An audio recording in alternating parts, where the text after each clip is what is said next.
আজ আমরা কথা বলব চীনা দর্শনের একটি অমূল্য গ্রন্থ নিয়ে। ফেং ইউলানের লেখা চীনা দর্শনের সংক্ষিপ্ত ইতিহাস নামের এই বইটি পশ্চিমা পাঠকের জন্য চীনা দার্শনিক চিন্তাধারার একটি সংক্ষিপ্ত অথচ গভীর পরিচয় দেয়া। এই বইটিকে এক কথায় বলা যায়, একটি সেতু। প্রাচীন চীনের ঋষি ও চিন্তাবিদদের থেকে আধুনিক যুগের দার্শনিকদের ধারাবাহিকতা বোঝার জন্য এটি অপরিহার্য। আজ আমরা এই বইটির প্রধান তত্ত্ব, চিন্তাধারা ও তাৎপর্য নিয়ে 10,000 শব্দের একটি গভীর বিশ্লেষণ উপস্থাপন করব। প্রথমেই জানতে হবে কেন চীনা দর্শন এত গুরুত্বপূর্ণ। পশ্চিমা দর্শন সাধারণত যুক্তি, জ্ঞান ও সত্তার বিশ্লেষণে বেশি নিবিষ্ট।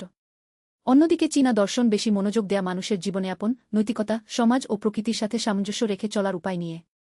ফেং ইউলানের বইটি দেখায় যে চীনা দর্শন কোনো বিচ্ছিন্ন তত্ত্ব নয়, বরং এটি 1000 বছরের বেশি সময় ধরে বিবর্তিত হয়েছে। বাংলায় বললে দর্শন শব্দটি মূলত জ্ঞান ও প্রজ্ঞার অন্বেষণ বোঝায়। চীনা দর্শনে এই প্রজ্ঞার লক্ষ্যই হল মানুষের ব্যক্তিগত ও সামাজিক জীবনে শান্তি ও সম্প্রীতি আনা। বইটির শুরুতে ফেং ইউলান চীনা দর্শনের সাধারণ বৈশিষ্ট্য নিয়ে আলোচনা করেন। তিনি বলেন যে চীনা দার্শনিকরা কখনো কখনো সরাসরি তত্ত্বের বদলে সাদৃশ্য, উপমা ও দৃষ্টান্ত ব্যবহার করে নিজেদের চিন্তা প্রকাশ করেছেন। যেমন কনফুসিয়াসের লুন ইউ বা অ্যানালেক্সে সংলাপের মাধ্যমে শিক্ষা দেওয়া হয়। এই পদ্ধতি পশ্চিমা দার্শনিকদের থেকে আলাদা। এখানে যুক্তি ও তর্কের চেয়ে বেশি গুরুত্ব দেওয়া হয় অভিজ্ঞতা ও অন্তর্দৃষ্টির উপর। এবার আসা যাক মূল দার্শনিক সম্প্রদায়গুলোর কথায়। প্রাচীন চীনে প্রধান 5টি দর্শনধারা ছিল। প্রথমটি কনফুসিয়ানিজম, যার প্রতিষ্ঠাতা কনফুসিয়াস। দ্বিতীয়টি দাওয়িজম, যার সবচেয়ে বিখ্যাত প্রবক্তা লাওৎসি ও চুয়াংসি। তৃতীয়টি মোইজম, প্রতিষ্ঠাতা মোৎসি। চতুর্থটি লিগালিজম বা আইনবাদ, এবং পঞ্চমটি ইনিনিয়াং ও 5 উপাদানের দর্শন। এই 5টি সম্প্রদায় চীনের ইতিহাসে বিভিন্ন সময়ে প্রভাব বিস্তার করেছে। কনফুসিয়াস বলতেন মানুষের প্রধান দায়িত্ব হল নৈতিক চরিত্র গঠন করা। তার শিক্ষায় রেন, মানবতা ও লি, শিষ্টাচার প্রধান উপাদান। রেন হল অন্যের প্রতি সদয় ও সহানুভূতিশীল হওয়া। লি হল সামাজিক আচার অনুষ্ঠান ও বিধিনিষেধ মেনে চলা। কনফুসিয়াস মনে করতেন সঠিক আচার অনুষ্ঠান পালনের মাধ্যমেই মানুষ সমাজে শান্তি ও সম্প্রীতি আনতে পারে। তার শিক্ষা জুনজি বা মহৎ মানুষ সৃষ্টির লক্ষ্যে ছিল। কনফুসিয়াসের বিপরীতে দাওয়িজম প্রকৃতি ও স্বতঃস্ফূর্ততার গুরুত্ব দেয়া। লাওৎসির তাও তে চিং গ্রন্থে বলা আছে তাও বা পথই বিশ্বের মূল নীতি। তাও কোনো নাম বা রূপের মধ্যে সীমাবদ্ধ নয়। এটি অনন্ত অপরিবর্তনীয়। মানবজীবনের উচিত তাওয়ের সাথে সামঞ্জস্য রেখে চলা, অর্থাৎ উয়েই বা স্বাভাবিক কাজ করা। চুয়াংসি এই ধারণাকে আরও এগিয়ে নিয়ে যান। তিনি জোর দেন সাপেক্ষতা ও আপেক্ষিক সত্যের উপর। তার মতে জ্ঞান অর্জনের শেষ লক্ষ্য হল দাও বা পথের সাথে মিলিত হওয়া। মোইজমের প্রতিষ্ঠাতা মোৎসি ছিলেন কনফুসিয়াসের বিপরীত মেরু। তিনি সার্বজনীন ভালোবাসা বা জিয়ান আইয়ের পক্ষে কথা বলেন। অর্থাৎ প্রত্যেক মানুষকে সমানভাবে ভালোবাসতে হবে, কোনো পক্ষপাত নয়।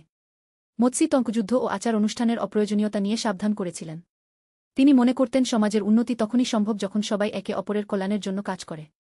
তার দর্শন গণতান্ত্রিক ও উপযোগবাদী ধারণার কাছাকাছি। লিগালিজম বা আইনবাদ প্রাচীন চীনের রাজনৈতিক দর্শনের একটি গুরুত্বপূর্ণ শাখা। হান ফেইজি ও শাং ইং এই ধারার প্রধান চিন্তাবিদ। তাদের মতে মানুষ স্বার্থপর ও দুষ্ট প্রকৃতির, তাই কঠোর আইন ও শাস্তির মাধ্যমেই সমাজ পরিচালনা করা উচিত। তারা কনফুসিয়াসের নৈতিক শিক্ষাকে অকার্যকর বলে মনে করতেন।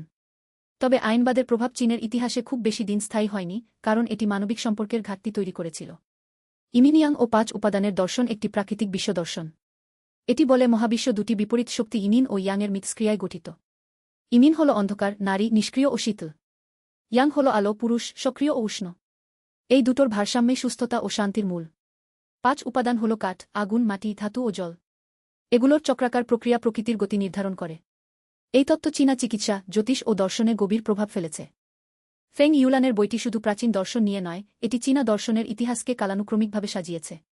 তিনি দেখান যে খ্রিস্টপূর্ব 6ষ্ঠ থেকে 3 শতাব্দী পর্যন্ত শত স্কুল বা বাইজিয়া নামে পরিচিত একটি যুগে দার্শনিক চিন্তার বিস্ফোরণ ঘটে। কনফুসিয়াস, লাওৎসি, মোৎসি, মেনসিয়াস, চুয়াংসি প্রমুখ এই সময়ে জন্ম নিয়েছেন। পরবর্তীকালে কিন রাজবংশের সময় আইনবাদ প্রাধান্য লাভ করে, কিন্তু হান রাজবংশের সময় কনফুসিয়ানিজমকে রাষ্ট্রীয় দর্শন হিসেবে গ্রহণ করা হয়। হান রাজবংশের সময় চীনা দর্শনে এক নতুন যুগের সূচনা হয়। এই সময় জিন ওয়েন বা নতুন পাঠ এবং গু ওয়েন বা পুরনো পাঠের মধ্যে বিতর্ক দেখা দেয়া। একদিকে কনফুসিয়াসের মূল গ্রন্থগুলো নিয়ে পণ্ডিতরা ব্যাখ্যা দেন, অন্যদিকে তাওয়িজম ও ইনিনিয়াং তত্ত্বের মিশ্রণ তৈরি হয়। ফেং ইউলান এখানে নব্য কনফুসিয়ানিজম বা সং মিং লি জুয়ের শিখদের সন্ধান দেন। 6ষ্ঠ থেকে 10ম শতাব্দী পর্যন্ত চীনে বৌদ্ধধর্ম ব্যাপক প্রভাব ফেলে। বৌদ্ধধর্ম ভারত থেকে এসেছিল, কিন্তু চীনে এসে চীনা সংস্কৃতি ও দর্শনের সাথে মিশে যায়। চান বা জেন বৌদ্ধধর্ম এই মিশ্রণের এক উৎকৃষ্ট উদাহরণ। ফেং ইউলান বৌদ্ধধর্মের 4টি প্রধান স্কুল, মাধ্যমিকা, যোগাচার, তিয়ানতাই ও হুজায়েন নিয়ে আলোচনা করেন। তিনি দেখান কিভাবে বৌদ্ধ ধারণা চীনা দার্শনিক চিন্তাকে গভীরভাবে প্রভাবিত করে। সং রাজবংশের সময় 960-1279 খ্রিস্টাব্দ চীনা দর্শনে এক নবজাগরণ দেখা যায়। এই সময় নব্য কনফুসিয়ানিজম বা লি জুয়ে নামক আন্দোলন গড়ে ওঠে। চেং ই, চেং হাও এবং পরবর্তীতে জুশি এই আন্দোলনের প্রধান স্তম্ভ। তারা কনফুসিয়ান, তাওয়িস্ট ও বৌদ্ধ ধারণাগুলোকে একীভূত করে একটি নতুন বিশ্ব দর্শন তৈরি করেন। এই দর্শনে লি বা নীতি ও কি বা বস্তুগত শক্তির ধারণা গুরুত্বপূর্ণ। জুশির শিক্ষা পরবর্তীকালে চীনের পরীক্ষা ব্যবস্থা ও শিক্ষা পদ্ধতিতে আধিপত্য বিস্তার করে। মিং ও চিং রাজবংশের সময় নব্য কনফুসিয়ানিজমের বিভিন্ন শাখা বিকশিত হয়। ওয়াং ইয়াংমিং জুশির মতামতের বিপরীতে অন্তর্দৃষ্টি বা লিয়াং চিয়ের উপর জোর দেন। তার মতে জ্ঞান অর্জনের জন্য বাইরের জগতের অধ্যয়নের চেয়ে নিজের অন্তরের জ্ঞানই বেশি গুরুত্বপূর্ণ। এই ধারণা চীনা দর্শনে একটি বড় পরিবর্তন এনেছিল। ২০ শতাব্দীতে চীনে পাশ্চাত্য দর্শনের আগমন ঘটে। চীনা দার্শনিকরা পাশ্চাত্য যুক্তি, বিজ্ঞান ও গণতন্ত্রের সাথে নিজেদের ঐতিহ্যের মিল খুঁজতে থাকেন। ফেং ইউলান নিজেও এই সময়ে সক্রিয় ছিলেন। তিনি পাশ্চাত্য দার্শনিক নিউ রিয়েলিজম ও প্রাগমেটিজমের সাথে চীনা দর্শনের সমন্বয় সাধনের চেষ্টা করেন। তার এই বইটি আসলে 1940-এর দশকে ইংরেজিতে লেখা চীনা দর্শনের একটি ভূমিকা। এখন আমরা বইটির কিছু কেন্দ্রীয় তত্ত্ব নিয়ে গভীরে যাব। প্রথমে তাওয়ের ধারণা। তাও মানে পথ, কিন্তু চীনা দর্শনে এটি মহাবিশ্বের মূল নীতি ও গতি বোঝায়। তাওইজমের মতে তাওকে ভাষায় প্রকাশ করা যায় না, কারণ এটি সমস্ত ভাষা ও ধারণার বাইরে। কনফুসিয়ানিজমেও তাওয়ের ধারণা আছে, কিন্তু সেখানে এটি মানব সমাজের নৈতিক পথ। তাই একই শব্দ ভিন্ন প্রসঙ্গে ভিন্ন অর্থ বহন করে। দ্বিতীয় গুরুত্বপূর্ণ ধারণা রেন বা মানবতা। কনফুসিয়াসের শিক্ষায় রেন হল সর্বোচ্চ গুণ। এর মানে অন্যের প্রতি সম্মান ও ভালোবাসা। রেন অর্জনের জন্য প্রয়োজন লি বা শিষ্টাচার। লি হল আচার অনুষ্ঠানের মাধ্যমে আত্মসংযম ও শৃঙ্খলা। রেন ও লি একে অপরের পরিপূরক। কনফুসিয়াস বলতেন জিসো বুইউ উশি ইউ রেন, যা তুমি নিজে চাও না তা অপরের উপর চাপিয়ে দিও না। এই সোনালী নীতি পশ্চিমা নীতিশাস্ত্রের সাথে মিলে যায়। তৃতীয় ধারণা ইন ও ইয়াংয়ের ভারসাম্য। চীনা চিকিৎসা ও জ্যোতিষশাস্ত্রে এই ধারণা অত্যন্ত গুরুত্বপূর্ণ। স্বাস্থ্য বলতে দেহে ইন ও ইয়াংয়ের সঠিক ভারসাম্য বোঝায়। দার্শনিক স্তরে ইনিন ও ইয়াং বিপরীত শক্তির মিথস্ক্রিয়া সৃষ্টি করে, যা বিশ্বকে চালিত করে। এই দ্বৈততা পশ্চিমা দর্শনের দ্বৈতবাদের চেয়ে আলাদা, কারণ চীনা দর্শনে একে বিচ্ছিন্ন নয় বরং পরিপূরক হিসেবে দেখা হয়। চতুর্থ ধারণা ওয়েই বা স্বাভাবিক কাজ। লাওৎসি শিক্ষা দেন যে প্রকৃতি নিজে থেকেই সঠিক গতিতে চলে। মানুষ যদি অহংকার ও ইচ্ছা ত্যাগ করে স্বাভাবিক প্রক্রিয়ায় বিশ্বাস করে, তাহলে জীবন সহজ ও শান্তিপূর্ণ হয়। চুয়াংসি এই ধারণার উদাহরণ হিসেবে জলের প্রবাহের কথা বলেন। জলের কোনো চেষ্টা নেই, তবু তা পাহাড় ভেদ করে সমুদ্রে পৌঁছায়। পঞ্চম ধারণা জিয়ান আই বা সার্বজনীন ভালোবাসা। মোৎসি যুক্তি দেন যে পৃথিবীর সব সমস্যার মূল হল স্বার্থপরতা। প্রত্যেকে যদি নিজের পরিবার বা গোষ্ঠীকে বেশি ভালোবাসে, তাহলে সংঘাত ও যুদ্ধ অনিবার্য। কিন্তু যদি প্রত্যেক মানুষকে সমান ভালোবাসা যায়, তাহলে সমাজে শান্তি প্রতিষ্ঠিত হবে। এই ধারণা পশ্চিমা উপযোগবাদী নীতিশাস্ত্রের সাথে মিলে যায়। ষষ্ঠ ধারণা লি ও কির সম্পর্ক। নব্য কনফুসিয়ানিজমে লি হল নীতি বা আদর্শরূপ। কি হল শক্তি বা বস্তু। প্রতিটি বস্তুতে লি ও কিয়ের সমন্বয় থাকে। যেমন একটি চেয়ারের লি হল তার নকশা, আর কি হল কাঠ ও নির্মাণের প্রক্রিয়া। জুশি মনে করতেন সমস্ত বস্তুর মধ্যে লি বিদ্যমান, এবং আমরা লি জানার মাধ্যমে সত্য জানতে পারি। ওয়াং ইয়াংমিং এই মতের বিরোধিতা করে বলেছিলেন লি নিজের অন্তরেই আছে, বাইরের জগতে নয়। বৌদ্ধধর্মের সাথে চীনা দর্শনের সংযোগ খুবই জটিল।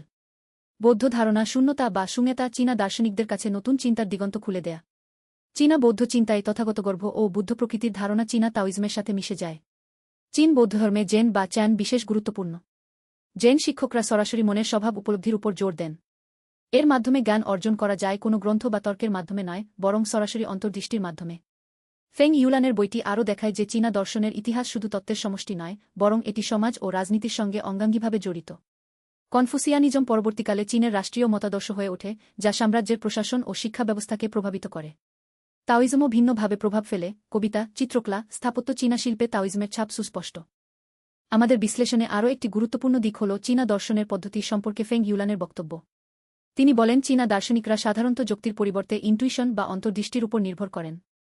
এ কারণে চীনা দর্শন অনেক সময় মশলাদার বা সুন্দর ভাষায় লেখা হয়, যা পাঠকের মনে গভীর ছাপ ফেলে। কিন্তু পশ্চিমা যুক্তির চশমা দিয়ে দেখলে এই ভাষা বিভ্রান্তিকর বলে মনে হতে পারে। তাই চীনা দর্শন বোঝার জন্য প্রথমে তার নিজস্ব পদ্ধতি বোঝা জরুরি। বইটির শেষ অধ্যায়ে ফেং ইউলান চীনা দর্শনের ভবিষ্যৎ নিয়ে আলোচনা করেন। তিনি বলেন যে চীনা দর্শনের মৌলিক ধারণাগুলো, যেমন তাও, রেন, ইনিনিয়াং, কেবল প্রাচীন নয়, বরং আধুনিক বিশ্বেও প্রাসঙ্গিক। পরিবেশ সংরক্ষণ, মানসিক স্বাস্থ্য ও সামাজিক সম্প্রীতির সমস্যা সমাধানে চীনা দর্শনের গভীর জ্ঞান কাজে লাগানো যেতে পারে। উদাহরণস্বরূপ, তাওইজমের প্রকৃতির সাথে সামঞ্জস্যতার শিক্ষা আধুনিক পরিবেশ আন্দোলনের সাথে মিলে যায়। এখন আসা যাক বিশ্লেষণের দ্বিতীয় অংশে। আমরা কিছু গুরুত্বপূর্ণ দার্শনিকের জীবন ও শিক্ষা নিয়ে আলোচনা করব। প্রথমেই কনফুসিয়াস। তিনি খ্রিস্টপূর্ব 551 সালে লু রাজ্যে জন্মগ্রহণ করেন। তার পরিবার ধনী ছিল না, কিন্তু তিনি পড়াশোনা মনোনিবেশ করেন। বিভিন্ন রাজ্যে ভ্রমণ করে তিনি শিক্ষা দেন এবং পরে লু রাজ্যে ফিরে এসে শিক্ষকতা শুরু করেন। তার শিষ্যদের নিয়ে গঠিত গ্রন্থ লুন ইউ বা অ্যানালেক্টস চীনা সাহিত্যের অন্যতম প্রধান রচনা। কনফুসিয়াসের শিক্ষা পরবর্তীকালে কনফুসিয়ানিজম নামে পরিচিত হয় এবং চীনের ইতিহাসে হাজার বছর ধরে প্রভাব বিস্তার করে। দ্বিতীয় উল্লেখযোগ্য দার্শনিক লাওৎসি। তার জীবনের সঠিক বিবরণ জানা যায় না, কিন্তু তাকে তাও তে চিংয়ের লেখক বলে মনে করা হয়। এই গ্রন্থটি মাত্র ৫,০০০ শব্দের ছোট একটি বই, কিন্তু এর গভীরতা অসীম। লাওৎসি শিক্ষা দেন যে বিশ্বের মূল নীতি তাও অজ্ঞেয় ও অদৃশ্য। তাও তে চিংয়ের মধ্যে আছে জ্ঞান, নৈতিকতা ও রাষ্ট্রনীতির উপর অসাধারণ পর্যবেক্ষণ। যেমন তিনি লেখেন, বড় জ্ঞানী দেখতে অজ্ঞানের মতো, বড় পুণ্য দেখতে দোষের মতো। তৃতীয় দার্শনিক মোৎসি। তিনি কনফুসিয়াসের পরবর্তী যুগে জন্ম নেন এবং কনফুসিয়াসের আচার অনুষ্ঠানের বিরোধী ছিলেন। মোৎসি মনে করতেন আচার অনুষ্ঠান ও সঙ্গীত অপ্রয়োজনীয় বিলাসিতা। বরং মানুষের মৌলিক চাহিদা যেমন খাদ্য, বস্ত্র, আশ্রয় পূরণে মনোযোগ দিতে হবে। তিনি জিয়ান আই বা সর্বজনীন ভালোবাসার পক্ষে যুক্তি দেন এবং যুদ্ধের বিরোধী ছিলেন। মোৎসি নিজেও একজন দক্ষ প্রকৌশলী ছিলেন, যিনি যুদ্ধের উপকরণ তৈরির পরিবর্তে প্রতিরক্ষার উপায় তৈরি করতেন। চতুর্থ দার্শনিক মেনসিয়াস। তিনি কনফুসিয়াসের আদর্শের শিষ্য ও তার পরবর্তী প্রধান ব্যাখ্যাকার। মেনসিয়াস বিশ্বাস করতেন মানুষ সহজেই ভালো হতে পারে, কারণ মানুষের স্বভাব মূলত ভালো। তিনি বলতেন মা বা মাতৃস্নেহ যেমন স্বাভাবিক, তেমনি অন্যকে সাহায্য করার ইচ্ছাও মানুষের মধ্যে বিদ্যমান। মেনসিয়াস রাজনীতি নিয়েও আলোচনা করেন। তিনি বলতেন শাসককে প্রজাদের কল্যাণের জন্য কাজ করতে হবে, অন্যথায় প্রজাদের বিদ্রোহের অধিকার আছে। এই ধারণা পরবর্তীকালে চীনা রাজনীতিতে গুরুত্বপূর্ণ প্রভাব ফেলেছিল। পঞ্চম দার্শনিক চুয়াংসি। তিনি লাওৎসির অনুসারী হলেও তার লেখা আরও কাব্যিক ও রূপকধর্মী। চুয়াংসি গ্রন্থে তিনি স্বপ্ন ও বাস্তবের সীমারেখা নিয়ে প্রশ্ন তোলেন, যেমন আমি কি ঘুমন্ত প্রজাপতি, যে স্বপ্নে নিজেকে চুয়াংসি মনে করছেন। তার মৃত্যুর প্রতি দৃষ্টিভঙ্গি ছিল উদার, মৃত্যুকে তিনি প্রকৃতির স্বাভাবিক পরিবর্তন মনে করতেন। চুয়াংসির দর্শন আত্মজ্ঞান ও স্বাধীনতার এক অনন্য পথ দেখায়। এখন আমরা চীনা দর্শনের কিছু দ্বন্দ্ব ও বিবর্তনের দিকে তাকিয়ে দেখব। হান রাজবংশের সময় কনফুসিয়ানিজমকে রাষ্ট্রীয় ধর্ম হিসেবে প্রতিষ্ঠার ফলে অন্যান্য সম্প্রদায় পিছিয়ে যায়। কিন্তু তাওইজম ও বৌদ্ধধর্ম লোকজ ধর্ম ও সংস্কৃতিতে টিকে থাকে। তাং রাজবংশের সময় বৌদ্ধধর্ম শীর্ষে পৌঁছায়, কিন্তু সং রাজবংশে নব্য কনফুসিয়ানিজম তার স্থান দখল করে। এই নব্য কনফুসিয়ানিজম মূলত বৌদ্ধধর্মের জিজ্ঞাসা ও তাওইজমের আধ্যাত্মিকতার সাথে কনফুসিয়াসের নৈতিকতাকে একত্রিত করে। জুশি ও ওয়াং ইয়াংমিংয়ের মধ্যে দ্বন্দ্ব চীনা দর্শনের একটি গুরুত্বপূর্ণ অধ্যায়। জুশি জ্ঞান ও কাজের পৃথকীকরণ তত্ত্বের পক্ষে ছিলেন। তিনি বলতেন প্রথমে জ্ঞান অর্জন করতে হবে, তারপর তা কাজে লাগাতে হবে। ওয়াং ইয়াংমিং এই মতের বিরোধিতা করে বলেন জ্ঞান ও কাজ একই, অর্থাৎ সঠিক জ্ঞান থাকলে তা নিজেই কাজে প্রকাশ পাবে। এই তত্ত্ব জ্ঞান ও কাজের একত্ব নামে পরিচিত। পরবর্তীকালে জাপান ও কোরিয়ার দার্শনিকদের উপরও এই বিতর্কের প্রভাব পড়ে। আধুনিক যুগে চীনা দর্শন পাশ্চাত্য দর্শনের সাথে সংঘর্ষে লিপ্ত হয়। ফেং ইউলান নিজেই সেই প্রক্রিয়ায় অংশ নিয়েছিলেন। তিনি মার্ক্সবাদ ও পাশ্চাত্য যুক্তির সাথে চীনা দর্শনের সামঞ্জস্য খুঁজে বের করার চেষ্টা করেন। তার নতুন রেনধর্মীয়তা তত্ত্ব এই সমন্বয়ের এক উদাহরণ। ফেং ইউলান মনে করতেন চীনা দর্শনের মৌলিক মূল্যবোধ, যেমন পরিবার, সমাজ ও সামঞ্জস্য, আধুনিক বিশ্বে টিকে থাকতে পারে যদি সেগুলোকে নতুন করে ব্যাখ্যা করা যায়। এই বইটির বিশেষত্ব হল এটি শুধু ইতিহাস নয়, বরং দর্শনের সার বোঝানোর চেষ্টা করে। ফেং ইউলান প্রতিটি দার্শনিকের মূল চিন্তাকে অত্যন্ত সংক্ষিপ্ত ও স্পষ্ট ভাষায় উপস্থাপন করেছেন। তিনি কোনো পক্ষপাত ছাড়াই সমস্ত সম্প্রদায়ের ভালো দিক তুলে ধরেছেন। ফলে পাঠকের নিজের বিবেক বিচারে কোনো একটিকে গ্রহণ করা বা বর্জন করা সহজ। এখন আমরা কিছু বিশেষ তত্ত্ব নিয়ে আরও গভীরে যাব। কনফুসিয়ানিজমে চেং মিং বা নামের সংশোধন একটি গুরুত্বপূর্ণ বিষয়। কনফুসিয়াস বলতেন শাসক যদি শাসকের মতো হন, প্রজা যদি প্রজার মতো হন, পিতা যদি পিতার মতো হন, পুত্র যদি পুত্রের মতো হন, তাহলে সমাজ শান্ত হবে, অর্থাৎ প্রত্যেকের নিজের দায়িত্ব ও মর্যাদা জানা এবং সেভাবে আচরণ করাই নেয়।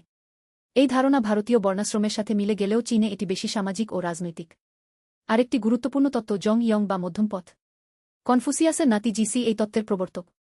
মধ্যম পথ মানে চরমপন্থা না নিয়ে ভারসাম্য বজায় রাখা। আবেগ ও যুক্তির মধ্যে ভারসাম্য, অভাব ও অপ্রাচুর্যের মধ্যে সামঞ্জস্য। এই ধারণা পরবর্তীকালে কনফুসিয়ানিজমের ভিত্তি হয়ে দাঁড়ায়। তাওইজমের একাধিক স্তর রয়েছে। একদিকে দার্শনিক তাওইজম, যা লাওৎসি ও চুয়াংসির লেখায় প্রকাশিত। অন্যদিকে ধর্মীয় তাওইজম, যা পরবর্তীকালে দেবদেবী ও জাদুকর্মে রূপান্তরিত হয়। ফেং ইউলান বইটিতে মূলত দার্শনিক তাওইজমকে গুরুত্ব দিয়েছেন। তিনি স্পষ্ট করেছেন যে তাওইজমের মূল শিক্ষা হল স্বাভাবিকতা, প্রকৃতির নিয়ম অনুসরণ করা, কৃত্রিমতা ত্যাগ করা।